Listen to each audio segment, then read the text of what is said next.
It's time to make some chicken, and I'm gonna show you how we prepare chicken breasts and chicken thighs. Let's talk about what we're gonna need. You're gonna need a cutting board. You're gonna need a sharp knife. You're gonna need a meat hammer.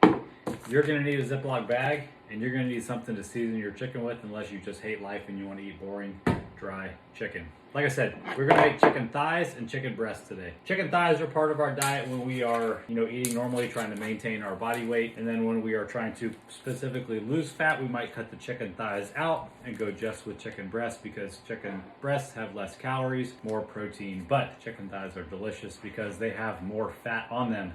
Speaking of the fat, it's all that white stuff all over the outside. You don't want to eat all that fat. It gets kind of gross when it melts. Whether you're cooking it in an air fryer, an oven, or on the grill, I would recommend you trim some of the fat off. So we're just gonna take our knife, we're gonna flip this thing around in different directions and cut off some of the white parts. We'll come back after I get all the fat off these thighs and we'll talk about the breasts. So I don't get too crazy. I'm not gonna try to pull out all the fat out of there. That's ridiculous. That's enough. Just get the big chunks that are hanging off the sides and you'll be good to go. Sometimes when you're doing chicken thighs, you'll come across these little blood vessels that are mixed in here. I like to take those out too because whenever Blakely sees something like that in her cooked chicken, she thinks it's not thoroughly cooked and she won't eat it. All right, so this package of chicken thighs that I'm using here had 6 thighs in it. I've done 3 and our air fryer is pretty small. So I'm only gonna do half of the chicken breasts and half of the chicken thighs. So before I put them in the air fryer, I'm gonna sprinkle them with some seasoning. I'm using a garlic dry rub made by Salt Lick. There is no calories in this stuff. It's a little bit spicy, but it is delicious. And I'm gonna put a little bit on both sides because that's the way that we like it. Okay, so once the thighs are seasoned, I'm gonna set them in the bottom of the air fryer. We call this thing our laser printer because that's what it looks like. The only benefit of the air fryer really is that it gives it a little bit more of a grilled taste and it cooks faster. All this chicken that I'm cooking tonight will probably only take about 15 to 20 minutes to cook, where it might take 30 minutes in the oven or 30 minutes on the grill. So I'm gonna set the thighs aside for now and let's move on to the breasts. They're a little bit more tricky.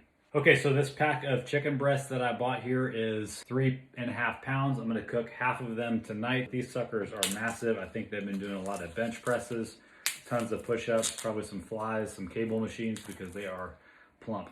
Now, the reason I said breasts are a little bit trickier is because there's more steps involved in cooking a good chicken breast. A lot of people think they hate chicken breasts because they're dry and all this kind of stuff, but really it's just because you don't know how to cook them. So if I can learn, you can learn. So I put the breast with the smooth side down.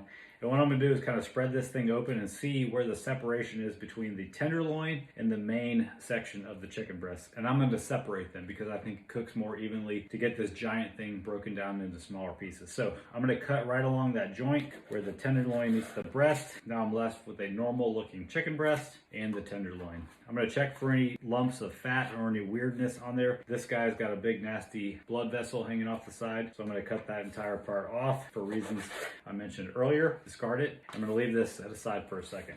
The breast looks pretty good. Sometimes if the breast is massive, I will actually cut another section and break it into 2 pieces, but this one looks pretty good. So I'm gonna leave it alone for now. With these chicken breasts, you never know, like there's a butcher who is cutting these things and putting them in this package and they might be having an off day. Maybe they, had a fight with their spouse or maybe they drank too much last night. Sometimes they're really clean, sometimes they're really sloppy and it'll take you a little bit extra time. I'm just gonna cut the tenderloin off of this one too. Let me show you what that looks like in case you missed it. Here's the underside of the breast. Here's the separation between the breast and the tenderloin, right about through there. So part of the mission in cooking chicken breasts is to make them all cook relatively evenly. And to make that happen, they all need to be about the same thickness. Well, these tenderloins that I cut off are already about the same thickness as those thighs, so they're good to go. But these breasts are way thicker and they're gonna take longer to cook. So if I cook all of this at the same time, by the time this breast is cooked all the way, these are gonna be overcooked and then you're not gonna like the way that it tastes. So what we have to do is get these breasts to be thinner, and that's where the meat hammer comes in. Since the tenderloins are good to go, I'm gonna go ahead and season them and put them in with the thighs in the bottom of the air fryer. So if you notice, the whole time I was doing that, I kept my right hand clean. I'm kind of a germaphobe, wash my hands about 1,000,000 times when I'm cooking. So everything I did where I'm touching the chicken, I did with my left hand and I kept my right hand clean. I've just washed both of my hands. Now I'm gonna open this Ziploc bag.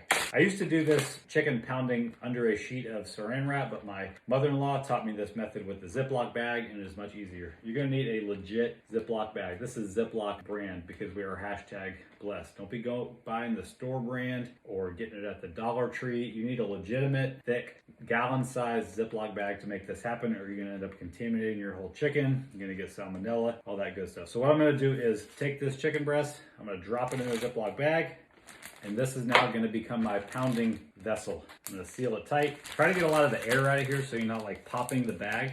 Make sure that it's closed, get the breast separated, and now we're gonna try to pound them to the thickness that everything else that we're cooking is so that it cooks evenly. Plug your ears. That's it. All right, so now I'm gonna dump these back onto the cutting board because I still need to season both sides. I'm gonna save this bag because I still have 3 thighs and 2 breasts to cook tomorrow, and I'll just put them in the same bag that goes into the refrigerator. All right, so now my breasts are here. I'm gonna season both sides. All right, so another way that I like to do this is because the heating element in the air fryer is up at the top of the unit. Now these pieces, even though I pounded them, are probably still a little bit thicker than the thighs that are in the bottom and the tenderloin. So them being up at the top means they'll cook a little bit faster, which is a good thing. So our air fryer is pretty small. So what I actually have to do is take this little rack and set it on top of the existing thighs and breasts that are tenderloins that are in there, and then put these breasts on top of the rack. 2 giant chicken breasts with the tenderloins cut off, and 3 chicken thighs. This will probably last us about a day and a half, and you could cook more if you wanted to do it in the oven or on the grill, but this is convenient for us. I can pop it in 15 to 20 minutes. What we're looking for is that the chicken gets to an internal temperature of 165 degrees. You need to buy a digital thermometer if you do not. Otherwise, you'll overcook your chicken and everybody will be sad. Hope this helps. Have a great day.